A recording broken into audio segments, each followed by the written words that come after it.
What up, guys? Welcome to my 2021 NFL Mock Draft 2.0.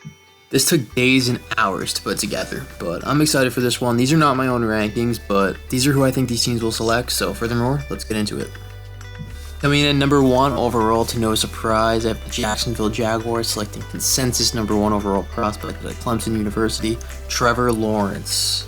Lawrence is a 6'6" quarterback at Clemson with a great arm and a never-ending list of strengths. Lawrence threw for just under 11,000 yards in his collegiate career, with 90 touchdowns and just 17 interceptions. With the addition of Urban Meyer and Trevor Lawrence, the Jacksonville Jaguars look to build on just one playoff appearance in the last 12 seasons.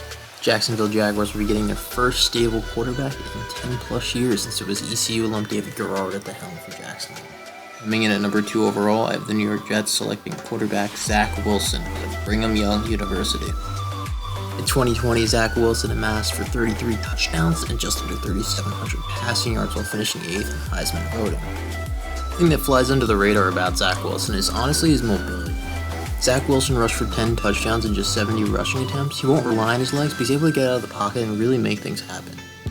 NFL analyst Chris Sims actually has Zach Wilson ranked number 1 over Trevor Lawrence in his quarterback rankings for this draft class. Chris Sims has a really good track record over the last 5 seasons predicting the top quarterback, so we'll see how this plays out for the New York Jets here. Coming in at 3rd overall, I have the San Francisco 49ers selecting Alabama quarterback Mac Jones. Mac Jones is a 6'3" quarterback out of Alabama that threw for 41 touchdowns last season with just 4 interceptions and finished 3rd in the Heisman voting. You're not going to get much info out of John Lynch and Kyle Shanahan, but here's why I think it's going to be Mac Jones here at 3. The 49ers loved Mac Jones' pro day on March 23rd, and they even attended Mac Jones' pro day over Justin Fields' pro day on March 30th. Just hours ahead of Zach Wilson's pro day on March 26th, the 49ers elected to send not 1, not 2, but 3 firsts and a future 3rd to the Miami Dolphins to move up to number 3 overall. Now granted, Kyle Shanahan has familiarity with Justin Fields through the QB collective camp, but the San Francisco 49ers are not mortgaging 3 first rounds and a 3rd rounder in their entire future for a guy they're not even attending their pro day for. Mac Jones also had a 2nd pro day, which was essentially just for the 49ers. And Trey Lance is an intriguing prospect, but he threw the ball under 58% at the FCS level. I think the Niners are sticking with their guy here, and they're rolling Mac Jones here at 3. 4th overall, I have the Atlanta Falcons selecting tight end Kyle Pitts. The 6'6" Florida product was the recipient of the John Mackey Award as college football's most outstanding tight end. I think Atlanta looks at the last 3 Super Bowl teams in San Francisco, Kansas City, and Tampa Bay, and they look at their tight ends in Gronkowski, Kittle, and Kelsey, and they go out and they pair this guy with Calvin Ridley and Julio Jones. You're in good shape here. I think they go with the best player available, and you grab Kyle Pitts. 5th overall, I have the Cincinnati Bengals selecting tackle Penei Sewell out of Oregon. Yes, the Cincinnati Bengals just signed Riley Reef, the former Minnesota Viking, and yes, they will probably consider Jamar Chase here, but I think you just gotta get another tackle and protect Joe Burrow. Tyler Boyd's locked in for a couple more years, T. Higgins is up and coming, I think you're fine at wideout, and you protect your franchise quarterback here and take Penei Sewell. At 6th overall, I have the Miami Dolphins selecting wide receiver out of LSU, Jamar Chase. I think this is a no-brainer pick here for Miami, grabbing the best wide receiver in the draft. Yes, you have Devontae Parker, but he's been injury-prone. Preston Williams is probably a number 3 receiver at best. Will Fuller's on a 1-year prove-it deal coming off a PED suspension. I think you grab Jamar Chase here and you're absolutely fine. I have my first trade of the draft here coming in at 7th overall as the Denver Broncos acquire the 7th pick in exchange for the 9th overall pick and future considerations. Now, the Detroit Lions are no strangers to holding on to draft picks, but I think that changes this year with Brad Holmes as their GM. With the 7th overall pick in the NFL Draft, the Denver Broncos select Justin Fields of Ohio State. Since 2019, no quarterback has had a worse unpassable catch rate than Drew Lock at 23.8%. John Elway gets his guy here at 7, when it's an absolute steal in Justin Fields. I have another trade at 8 overall as the Miami Dolphins acquire the number 8 overall pick from the Carolina Panthers in exchange for the number 18 overall pick and future draft pick considerations.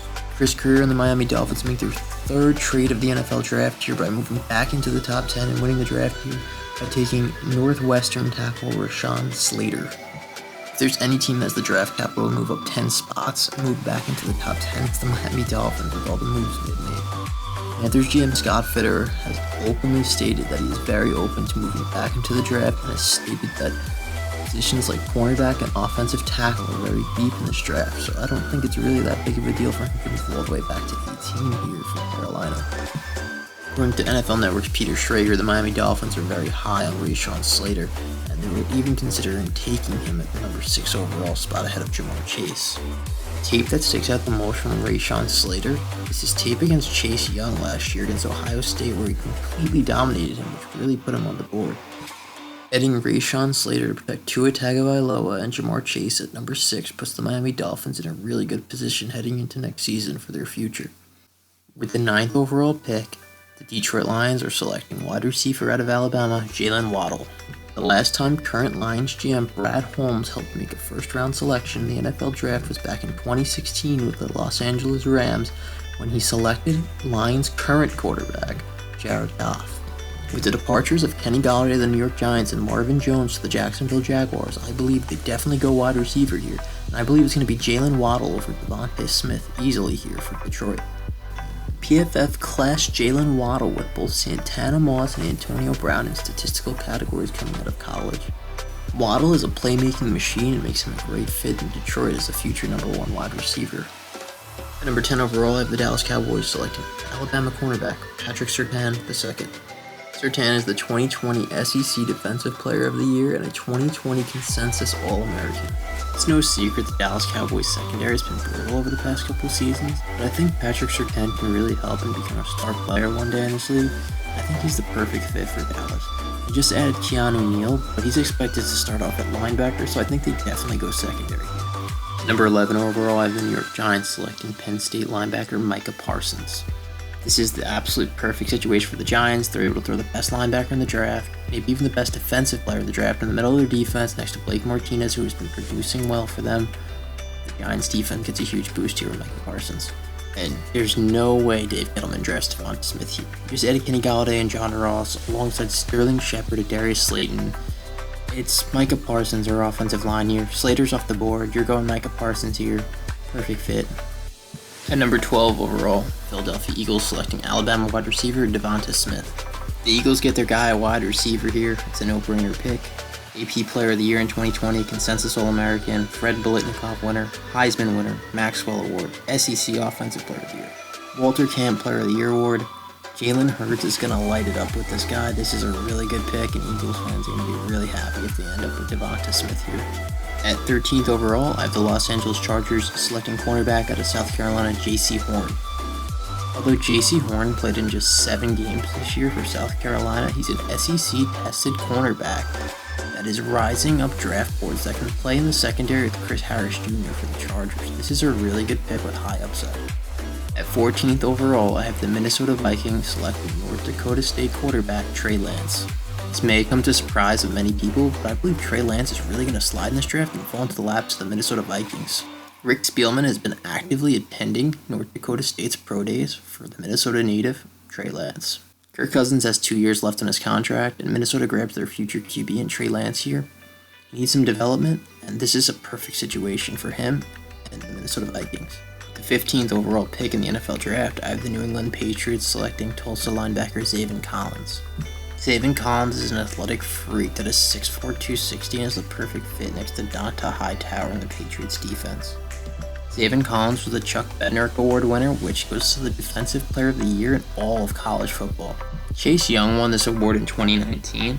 That wasn't the only award that Zaven Collins won this season. Zaven Collins also won the Most Outstanding Defensive Player Award, was a Consensus All-American, and the AAC Defensive Player of the Year as well. The Patriots are also linked to Purdue Boilermaker wide receiver Rondale Moore. Based on his size and injury history, I believe the Patriots are going to try and get him in the second round. At 16th overall, I have the Arizona Cardinals selecting Virginia Tech cornerback Caleb Farley. Now, the Cardinals get their cornerback replacement here, Patrick Peterson. And I really don't think Caleb Farley's really going to fall like everyone thinks he will because of injury. This guy's that good of a prospect where he could still land at 16 here. At 17th overall, I have the Las Vegas Raiders selecting USC offensive lineman Elijah Vera Tucker.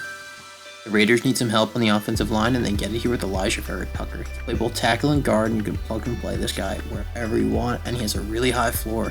I think he's a really safe pick here for the Raiders and a really smart decision.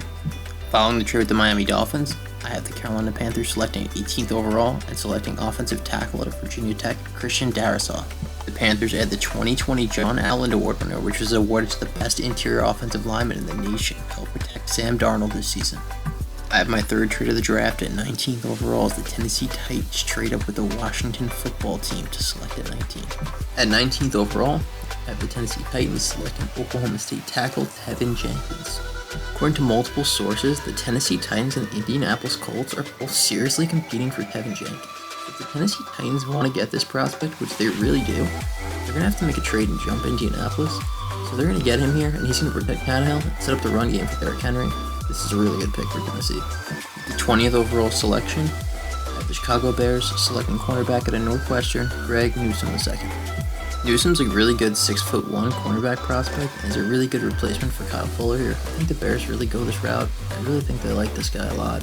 I interviewed him a couple times according to multiple sources, but I think this is the obvious pick here for the Bears here at 20. 21st overall, the Indianapolis Colts select defensive end out of Michigan, Kwity Paye. I think with Tevin Jenkins off the board, the Colts go to pass rusher here, and they go Kwity Paye. They see a lot of value in him. They view him as a top 15 pick. It's an overall good selection for Indiana. At 22nd overall, I have the Washington football team selecting Notre Dame linebacker Jeremiah Owusu-Koramoah. Owusu-Koramoah is a little bit small for a linebacker at 6'1", 215, but he really puts Washington's defense over the top. Jack Del Rio can deploy him in so many different ways. He's a really fast linebacker that can make plays sideline to sideline. He's an athletic freak, and Washington really can't go wrong here with this pick. I have my fourth trade of the draft here, and the Packers continue their streak of trading up in the first round, and they make the deal with the Jets, Joe Douglas here, to move up to 23. The 23rd selection in the NFL draft, the Green Bay Packers select Minnesota wide receiver Rashad Bateman. Following a monster 2019 season where Rashad Bateman had over 1,200 yards and 11 touchdowns, the Gopher alum really didn't do too much this year. He was out with COVID for a little bit, and it really hurt his draft stock. Just 36 receptions, 472 yards, and a couple touchdowns. But this guy's skill set can really translate to the NFL level. I think they get Aaron Rodgers some help here, and this is a really awesome pick for the Packers. They get their number 2 guy for Devontae Adams. 24th pick in the NFL draft, the Pittsburgh Steelers select defensive end out of Georgia, Azeez Ojulari. Both Mike Tomlin and Kevin Colbert attended Ojulari's pro day, and ever since they've been in touch. They really like this guy. They've raved him out multiple times. Both Bud Dupree and Jarvis Jones are gone, so this pick makes a lot of sense here. If he's on the board, he's a Pittsburgh Steeler, no doubt in my mind. With the 25th pick in the NFL draft, the Jacksonville Jaguars select defensive tackle Christian Barmore, Alabama.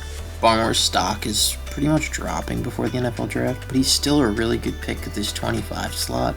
He had 8 sacks last year. He's probably best player on the board available here at 25. Fills a need for Jacksonville. It makes sense here. Barmore's the pick for the Jags. With the 26th pick in the NFL draft, the Cleveland Browns select defensive tackle out of Washington, Levi Onwuzurike. I think Christian Barmore off the board.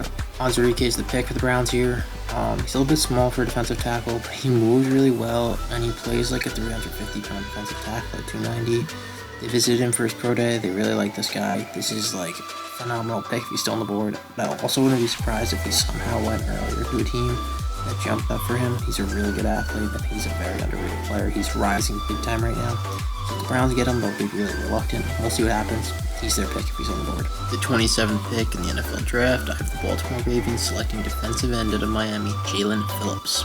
With Ngakoue and Ward gone, I think they go defensive end here, and I think it's going to be Jalen Phillips out of Miami. The 28th pick in the NFL draft, the New Orleans Saints select safety out of TCU, Trayvon Merrick. I think we get a safety off the board in the first round this year in Trayvon Merrick. I think that he's clearly the number 1 safety in the draft. Last year was Xavier McKinney in the second round being the first off the board. I think the Saints bolster their secondary here, and to no surprise, playing in the NFC South, you'll need to do that. I think they go Trayvon Merrick here. They get a really good player, really good value. The 29th pick in the NFL draft, I have my New York Jets selecting defensive end out of Penn State, Jayson Oweh. According to multiple sources, the Jets are really interested in Oweh. Of course, he didn't have any sacks, but this guy is an athletic freak that tested really well in pro day. A lot of scouts really like this guy, and this is the perfect fit for Robert Saleh and the New York Jets here. I think if he's on the board, there's no doubt the New York Jets selected Jayson Oweh out of Penn State. With the 30th pick in the NFL draft, I have the Buffalo Bills selecting Florida State cornerback Asante Samuel Jr. The son of 2-time Super Bowl champion Asante Samuel is a 5'10", 180-pound cornerback out of Florida State. As of April 12th, the Bills met with Asante Samuel twice already as is. They're really interested in him. I think this is good value to take a corner here at 30. I could totally see Najee Harris, but I think it's going to be Asante Samuel off the board here. With the 31st pick in the NFL draft, the Baltimore Ravens select wide receiver Terrace Marshall Jr. out of LSU. Terrace Marshall Jr. is a 6'3", 200-pound wide receiver. I was able to watch Marshall Jr. this year against Texas A&M. He was clearly the best player on the field for LSU. I think putting Marshall Jr. alongside Marquise Brown and giving Lamar Jackson some help here is the obvious move for the Ravens. I think this is a pick where you can't really go wrong. So give me Marshall Jr. here at 31 for Baltimore. With the 32nd overall pick in the NFL draft, I have the Tampa Bay Buccaneers selecting defensive end out of Miami, Gregory Rousseau. Rousseau has been dropping down draft boards, and he sat out in the 2020 season, but in 2019 he had 15.5 sacks and was very productive. I think he's a high-risk, high-reward player here, but I think that's the type of player the Bucs are going to go with here at 32. I think if he's on the board, no doubt, Tampa Bay goes Rousseau. On this page, I'm going to list a couple of bold predictions I believe that will happen after the first round, so take a look.